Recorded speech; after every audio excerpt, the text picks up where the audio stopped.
겸손한 예수 거룩한 주님 원수의 멸시 참으시사 우리를 위해 고난을 받은 구주를 담게 하옵소서. 예수님 담기 내가 원하네. 날 구원하신 예수님을 내 마음속에 지금도 두사 주님의 형상 잊히소서.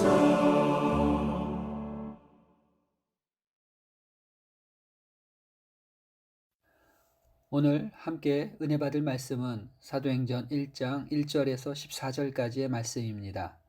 함께 봉독하시겠습니다.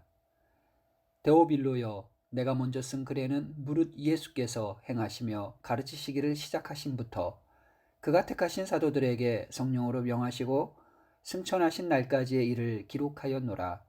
그가 고난 받으신 후에 또한 그들에게 확실한 많은 증거로 친히 살아계심을 나타내사 40일 동안 그들에게 보이시며 하나님 나라의 일을 말씀하시니라. 사도와 함께 모이사 그들에게 분부하여 이르시되 예루살렘을 떠나지 말고 내게서 들은 바 아버지께서 약속하신 것을 기다리라. 요한은 물로 세례를 베풀었으나 너희는 몇 날이 못되어 성령으로 세례를 받으리라 하셨느니라. 그들이 모였을 때에 예수께 여짜어 이르되 주께서 이스라엘 나라를 회복하심이 이때이니까 하니 이르시되 때와 시기는 아버지께서 자기의 권한에 두셨으니 너희가 알 바 아니요 오직 성령이 너희에게 임하시면 너희가 권능을 받고 예루살렘과 온 유대와 사마리아와 땅끝까지 이르러 내 증인이 되리라 하시니라. 이 말씀을 마치시고 그들이 보는데 올려져 가시니 구름이 그를 가리어 보이지 않게 하더라. 올라가실 때 제자들이 자세히 하늘을 쳐다보고 있는데 흰옷 입은 두 사람이 그들 곁에 서서 이르되 갈릴리 사람들아 어찌하여 서서 하늘을 쳐다보느냐. 너희 가운데서 하늘로 올려지신 이 예수는 하늘로 가심을 본 그대로 오시리라 하였느니라. 제자들이 감람원이라 하는 산으로부터 예루살렘에 돌아오니 이 산은 예루살렘에서 가까워 안식일에 가기 알맞은 길이라. 들어가 그들이 유하는 다락방으로 올라가 베드로, 요한, 야고보, 안드레와 빌립, 도마와 바돌로메, 마테와 및 알페오의 아들 야고보, 셀로신 시몬, 야고보의 아들 유다가 다 거기 있어 여자들과 예수의 어머니 마리아와 예수의 아우들과 더불어 마음을 같이하여 오로지 기도에 힘쓰더라. 아멘. 4월 마지막 수요 예배 함께 하시는 우리 마인중앙교회 모든 성도님들과 가족 또 가정 주님의 이름으로 축복하고 또 환영합니다. 누가는 예수 그리스도의 나심부터 시작하여 승천하시는 때까지를 기록해서 이것을 데오빌로 각하에게 보냈습니다. 그리고 이어서 예수님의 승천부터 바울을 통해서 또 복음이 열방에 전파되는 그 모습을 또 기록해서 데오빌로에게 보냈습니다. 데오빌로는 누가를 통해 그리스도에 대한 말씀과 또 승천 후에 성령을 통해서 그리스도의 일하심이 계속되고 있다는 것을 알 수 있었습니다. 여기서 생각해 볼 것은 누가가 한 사람, 이 데오빌로를 향해서 또 데오빌로를 위해서 누가복음 24장 그리고 사도행전 28장을 기록했다면 총 52장의 말씀을 이 한 사람을 위해서 기록했다는 사실입니다. 보통 그 신학자들은 이 데오빌로가 누가복음을 통해서 누가복음을 읽은 후에 예수님을 영접했다 이렇게 말하고 있습니다. 그것은 누가복음에서 데오빌로 각하라고 부르고 있는데 이 사도행전으로 넘어오면서 데오빌로여라고 부르고 있기 때문입니다. 누가복음을 읽은 후 그리스도를 영접한 데오빌로에게 더 이상 세상적인 지위를 나타내는 각하라는 칭호를 붙이지 않았고 주 안에서 한 형제 된 입장에서 부른 것이라는 견해 때문입니다. 견해가 그렇다는 것이고 중요한 것은 데오빌로가 예수님을 믿고 하나님의 자녀가 되었으며 이름대로 하나님으로부터 사랑받는 자가 되었다는 사실입니다. 누가는 오늘 본문에서 예수님의 승천과 다락방에 모인 성도들의 기도에 대해서 말하고 있습니다. 예수님은 세상의 유일한 빛으로 오셨으며 세상이 그를 영접하지 않았고 도리어 세상에서 많은 고난과 순환과 멸시와 천대를 받으시고 십자가에서 죽으셨습니다. 그렇지만 죽은 자 가운데서 3일 만에 부활하셨고 40일 동안 세상에 계셨으며 여전히 하나님의 나라의 일을 말씀하시고 하나님 나라를 가르치셨습니다. 이것을 오늘 본문 3절은 이렇게 증거하고 있습니다. 그가 고난 받으신 후에 40일 동안 그들에게 보이시며 하나님 나라의 일을 말씀하시니라. 아멘. 그리고 제자들에게 예수님은 말씀하셨습니다. 4절과 5절에 있습니다. 예루살렘을 떠나지 말고 내게서 들은 바 아버지께서 약속하신 것을 기다리라. 요한은 물로 세례를 베풀었으나 너희는 몇 날이 못되어 성령으로 세례를 받으리라 하셨느니라. 아멘. 아버지께서 약속하신 것을 기다려라. 그렇게 말씀하셨는데 그것은 곧 요엘 선지자를 통해서 말씀하신 성령을 만민에게 부어 주겠다는 말씀이었습니다. 이 성령을 기다리라고 하신 것입니다. 이때 제자들이 예수님께 이렇게 묻습니다. 이스라엘 나라를 회복하심이 이때입니까? 이것은 이스라엘의 정치적인 독립의 때를 물은 겁니다. 지금 이스라엘이 로마의 통치를 받고 압제와 억압을 받고 있기 때문에 제자들은 로마로부터 해방과 자유를 기대하고 있었습니다. 그래서 이렇게 물은 것입니다. 이 제자들의 모습은 사실 유대인들이 수백 년간 아니 수천 년 동안 가지고 있었던 전통적인 메시아를 대망했던 메시아 대망 사상과 연결이 된 말씀입니다. 유대인들은 메시아가 오시면 다윗처럼 그들을 해방시켜 주시고 이 로마의 압제로부터 해방시켜 주는 왕국을 이룰 것이라고 믿었습니다. 그러나 주님은 정치적인 해방자가 아니었습니다. 칼과 몽치로 로마에게서 해방시켜 주시는 이 정치적인 메시아가 아니라는 말씀입니다. 안타깝게도 천국의 소망이요 믿음의 주요 온전케 하시는 그 그리스도를 바라보면서 이스라엘은 아직도 세속의 왕국, 그 세속적인 왕국을 대망하고 있었던 것을 볼 수가 있습니다. 그래서 주님은 그들에게 때와 시기는 아버지께서 자기 권한에 주셨으니 너희가 알 바 아니요 오직 성령이 너희에게 임하시면 너희가 권능을 받고 예루살렘과 온 유대와 사마리아와 땅끝까지 이르러 내 증인이 되리라. 이렇게 말씀하십니다. 여기서 말하는 때 크로노스라고 얘기하고요. 여기서 한국말로 해석된 시기, 이건 카이로스라는 단어를 쓰는데요. 이 긴 시간과 일정한 시기를 뜻하는 말입니다. 그렇지만 특별히 카이로스라는 단어는 결정적인 시간으로서 하나님께서 역사하시는 하나님의 시간, 바로 어떤 특별한 변화의 시간, 하나님의 그 맞는 right time, 하나님의 그 정확한 시간을 의미할 때 그때를 카이로스라고 사용을 합니다. 이 말씀은 잘못된 제자들의 사상을 예수님께서 수정해 주시고 바른 목표를 갖게 하시는 말씀이기도 합니다. 제자들이 지금 이스라엘의 독립에 관심을 가지고 있었는데 어쩌면 그들은 새로운 왕국에서 자기들의 입지 그리고 좋은 자리를 생각했는지도 모르겠습니다. 이스라엘이 로마에서 독립을 하면 주님 곁에 있었던 자기들은 저절로 한 자리 차지하지 않을까 하는 이런 기대감, 이런 것들을 말하는 것입니다. 그러나 예수님께서는 그런 때와 시기는 하나님께서 정하신 것이요, 지금 너희가 관심을 갖고 집중해야 할 것은 오직 성령을 받고 내 증인이 되는 것이라고 말씀하고 있는 것입니다. 제자들의 잘못된 관점과 기대를 고쳐주시고 삶의 바른 목표를 제시하신 것입니다. 저와 여러분이 예수님으로부터 고침을 받아야 할 잘못된 관점은 있지 않습니까?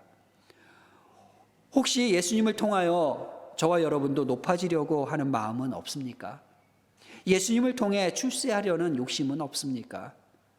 예수님을 통하여 부귀영화를 누려보겠다라는 그러한 생각은 갖지 않습니까? 교회에서 사업 파트너나 만났으면 좋겠다, 이런 생각을 하고 있지는 않습니까? 정치하는 사람들은 교회를 통해 한 표를 더 얻으려고 합니다.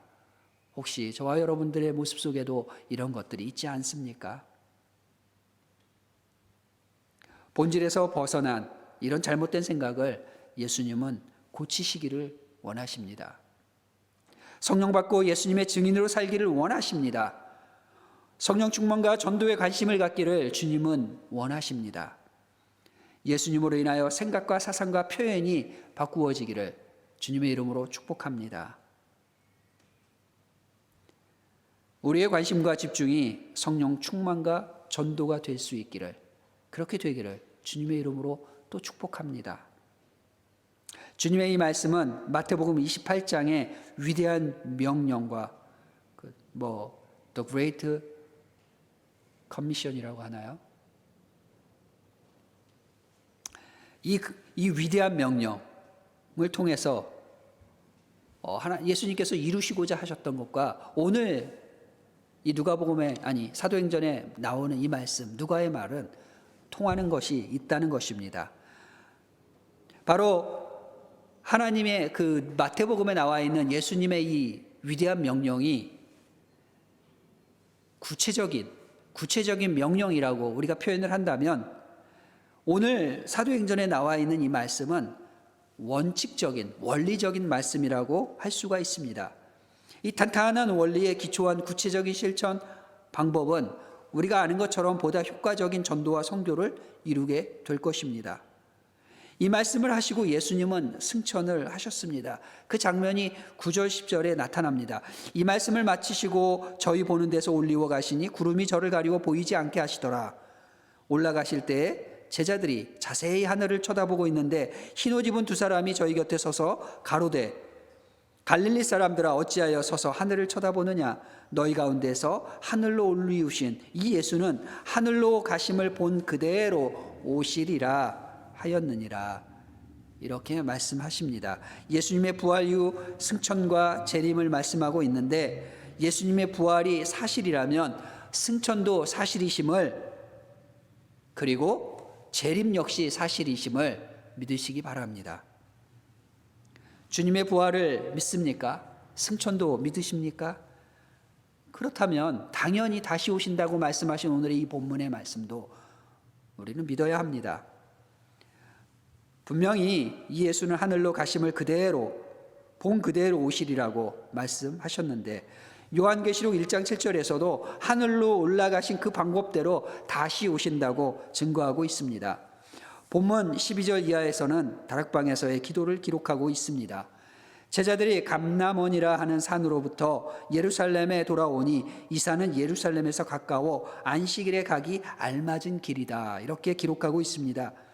여러분들, 유대인들은요, 안식일에 대한 규정이 참 많았습니다. 그런데 그 중에 안식일에 가기 알맞은 거리도 있었습니다. 그것을 정해 놓았습니다. 보통 한 1km 정도 되는데, 이것이 지금 성경에 나와 있는, 본문에 나와 있는 감람산에서 예루살렘까지의 거리입니다. 그런데 이런 거리는 무턱대고 만든 것이 아닙니다. 민수기 35장 5절에 보면 레위인이 차지할 그 들의 거리가 나옵니다. 그리고 여호수아 3장 4절에 보면 언약궤와 백성의 거리를 말하고 있는데, 여기서 이 말씀을 근거로 해서 안식일에 갈 거리를 유대인들이 정해놓은 것입니다. 이 거리를 2000 규빗 정도라고 기록하고 있습니다. 또는 6스타디아라고 규정하고 있는데, 이것을 우리가 편하게 알 수 있는 킬로미터라고 하면 이것이 약 1km라고 유대 역사학자 유세푸스는 기록하고 있고요. 이 거리가 감람산에서 예루살렘까지의 거리다라고 합니다. 그들은 감람산에서 돌아와 마가의 다락방에 들어갔습니다. 13절에 있습니다. 들어가 그들이 유하는 다락방으로 올라가니 베드로, 요한, 야고보, 안드레와 빌립, 도마와 바돌로메, 마테와 및 알페오의 아들 야고보, 셀롯인 시몬, 그리고 야고보의 아들 유다가 다 거기 있어 라고 기록하고 있는데요. 여기에는 예수님의 제자들 11명의 이름들이 기록되어 있고요. 가룟 유다는 빠졌습니다. 사도들의 이름이 기록된 복음서에 보면 분명 12명의 이름이 다 기록되어 있지만 여기서는 11명의 제자만 나타나고 그들이 함께 모여 기도한 것입니다. 또한 여기에는 남자들만 있었던 것이 아니라 14절에 보면 다른 그룹들도 있었는데 특별히 여자들과 예수의 어머니 마리아와 예수의 아우들과 더불어 마음을 같이하여 오로지 기도에 힘쓰더라 라고 기록하고 있습니다. 여자들이 참여했다는 것입니다. 이 여자들이 참여했는데 유대 사회에서는 사실 여자를 숫자에 넣지 않았고 또한 남자들의 이런 모임에 여자들이 참여할 수가 없었습니다. 그런데 초대 교회의 기도 모임에는 여자들도 참여했다는 이 놀라운 문화를 파괴했다고 할까요? 당시에 그런 전통을 무너뜨리는 모습들이 보여집니다. 그래서 일부 학자들은 여기에 모인 여인들이 사도들의 아내들이었다라고 주장하기도 합니다. 그렇지만 조금 억지스러운 생각입니다. 그리고 예수님의 가족들, 즉 마리아와 예수님의 아우들이 참여했습니다. 성경에 나타난 예수님의 동생들 누가 있을까요? 요셉, 유다, 시몬, 야고보 등입니다. 이들은 예수님이 살아계실 때는 예수님을 믿지 않았던 것 같습니다. 성경이 그런 모습들을 보여줍니다. 그리고 부활하신 후에 이제 믿고 예수님의 제자가 되었습니다. 바로 이제 제자들, 예수님을 따르던 여인들, 그리고 예수님의 가족들이 마음을 같이해서 오로지 기도에 힘썼다고 본문은 말하고 있습니다. 사실 앞에서도 말씀드렸지만 이 사람들은 같이 할 수 있는 같은 공간에 그렇게 예배의 공간에 기도의 공간에 있을 수 있는 그러한 무리들이 아니었습니다. 예전에는 그랬습니다. 그러나 이제는 예수님의 보혈로 새로운 가족 공동체, 신앙 공동체가 되어 함께 모여 마음을 같이하여 오로지 기도에 힘쓰는, 기도에 전념하게 되었습니다. 새로운 가족 공동체, 신앙 공동체가 함께 한 이 기도의 특징은 마음을 같이하고 오직 기도에만 힘을 다했다는 것입니다. 그들은 아버지의 약속을 기다리는 방법이 기도인 줄 알았기 때문에 응답이 올 때까지 약속을 믿고 계속해서 열심히 기도했습니다. 우리도 기도 모임, 또 기도회가 있을 때, 또 예배로 모일 때 이런저런 사람들이 모입니다. 그렇지 않습니까?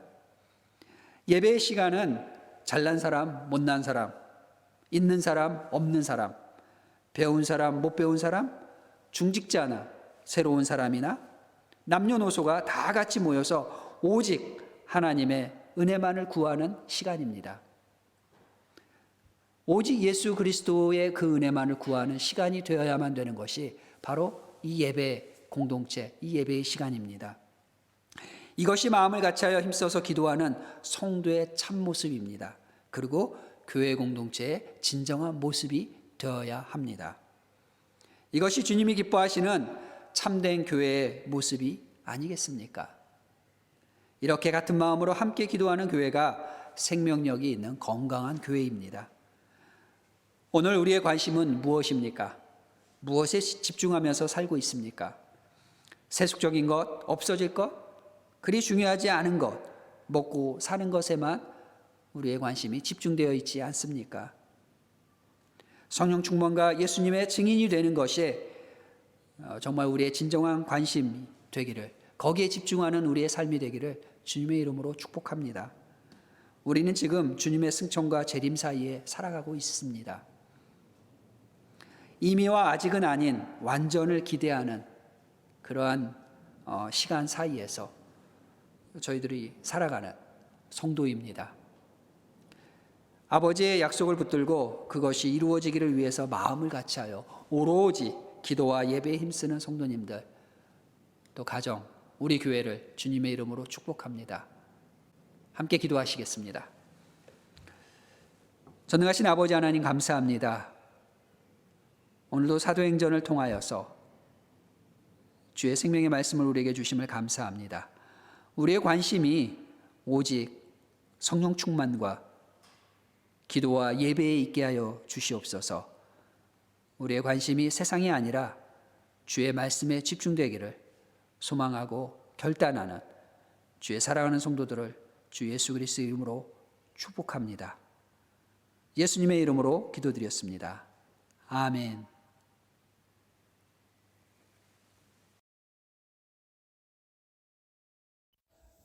함께 기도하시겠습니다. 예수께서 이르시되 오늘 구원이 이 집에 이르렀으니 이 사람도 아브라함의 자손임이로다. 인자가 온 것은 잃어버린 자를 찾아 구원하려 함이니라. 아멘. 죄악의 길을 서성이는 인생들에게 주님의 의를 깨닫게 하신 아버지 하나님, 주의 성도들에게 산 소망이신 주님께 거룩한 예배를 드리고 마음의 소원을 기도하게 하시니 감사드립니다. 마음속에 간직한 저마다의 소원들을 들으시고 응답하여 주옵소서. 살아계신 하나님만을 섬기는 성도들을 영적으로나 육적으로나 풍요로운 삶으로 인도하시는 하나님, 여호와는 우리의 목자시니 우리에게 부족한 것이 없게 하시고 푸른 초장 쉴 만한 물가로 인도하옵소서. 믿음을 전승하는 신앙 공동체, 영과 진리로 드리는 예배 공동체, 행복한 가족 공동체, 건강한 교회 문화를 창조하는 문화 공동체, 땅끝까지 복음을 전하는 선교 공동체인 우리 교회를 통해 하나님의 나라가 확장되는 놀라운 은혜를 보게 하옵소서. 성도들의 삶을 통해 마른 땅에 영혼의 샘을 파게 하시고 주님의 생수로 갈급한 심령을 채우게 하시니 주의 백성이 주를 위해 선하게 쓰임받는 은혜를 누리게 하옵소서. 교회 안에 여러 기관들이 있습니다. 세상 일로, 가정 일로, 분주한 생활 속에서도 예배를 위하여 수고하고 헌신하는 모든 성도들에게 영육의 강건함과 신령한 열매를 허락하옵소서. 장기화되는 코로나의 위협 속에서 자녀와 부모와 가정과 삶을 지켜주시고 무엇보다도 말씀과 기도와 예배의 삶이 흔들리거나 소홀해지지 않도록 더욱 견고하게 하옵소서. 임직을 준비하고 있는 집사님들이 오직 하나님의 영광을 위한 삶으로 결단하는 기쁨이 있게 하옵소서. 아비투어와 진학을 위해 준비하고 있는 모든 자녀들에게 성령의 지혜와 총기와 건강을 주옵소서. 교회에서 진행되고 있는 BTS 성령훈련학교에 은혜를 부어주사 전하는 자나 배우는 자가 모두 주님의 말씀을 더욱 깊이 깨닫게 하시고 말씀에 거하는 삶이 되도록 인도하옵소서. 주님의 치료하심을 간구하는 성도들의 기도에 응답하사 영육이 회복되는 기적의 은혜를 경험하게 하옵소서. 우리의 생명과 부활이 되신 주님, 연약한 육신을 벗어버리고 하나님께 부르심을 받은 어머니를 떠나보내신 이혜영 권사님과 모든 유가족들의 아쉬움과 슬픔을 위로하시고 영원한 천국에서 다시 만날 소망에 거하게 하시니 무한 감사를 드립니다.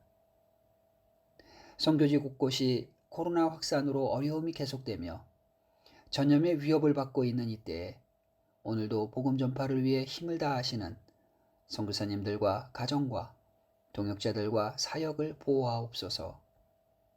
우리로 하여금 소망이요 죽음에서 부활하신 주님의 부활을 온전히 전하는 성도의 삶을 살게 하옵소서. 주여, 세상으로 하나님이 세상을 이처럼 사랑하사 독생자를 보내심과 죄인들을 구원하시기 위해 인간의 몸을 입고 이 땅에 오셔서 십자가의 고난과 죽음도 감당하신 그 사랑을 깨닫게 하옵소서. 부활이요 생명 되신 예수님의 이름으로 기도드렸습니다. 아멘. 주기도문으로 예배를 마치겠습니다. 하늘에 계신 우리 아버지, 아버지의 이름을 거룩하게 하시며 아버지의 나라가 오게 하시며 아버지의 뜻이 하늘에서와 같이 땅에서도 이루어지게 하소서. 오늘 우리에게 일용할 양식을 주시고 우리가 우리에게 잘못한 사람을 용서하여 준 것 같이 우리 죄를 용서하여 주시고 우리를 시험에 빠지지 않게 하시고 악에서 구하소서. 나라와 권능과 영광이 영원히 아버지의 것입니다. 아멘.